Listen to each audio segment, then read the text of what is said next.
تو آئیے دوستو ہم ایک تمثیل پر غور کرتے ہیں جس کا عنوان ہے مخلص غلطی۔ شہر میں ایک بڑی آگ کے دوران ایک عورت کو بھڑکتی ہوئی آگ میں بالکونی سے مدد کے لیے ہاتھوں کو لہراتے دیکھا گیا۔ آگ کو بجھانے والا عملہ وقت پر اس کی مدد کو پہنچا، مگر عورت نے کہا میری بچی ابھی اندر ہے، یہ کہہ کر وہ رو پڑی۔ ایک بہادر فائر مین نے آگ کے اندر اپنی کوشش کے ذریعے اپنا راستہ بنایا اور جلد ہی ایک چھوٹا سا بنڈل ماں کے بازوؤں میں ڈال دیا تاکہ اسے اطمینان مل سکے۔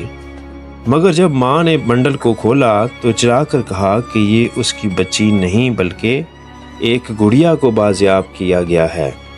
اس کی بیٹی کو بچانے میں اب بہت دیر ہو چکی تھی اور آگ میں جل کر خاک ہو گئی۔ تو دوستو ہم اس تمثیل پر غور کرنے کے بعد اس نتیجہ پر پہنچے کہ کیا آپ کو لگتا ہے کہ فائر مین نے جان بوجھ کر غلط بچے کو بچایا تھا؟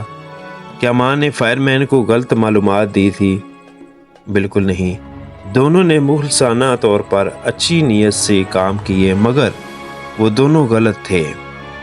ابدی زندگی کی تلاش میں ہمیں مکمل یقین دہانی کرنی چاہیے کہ کیا ہم صحیح راستے پر ہیں اور سچ کو جانتے ہیں، کیونکہ یہ ابدی زندگی اور موت کا معاملہ ہے۔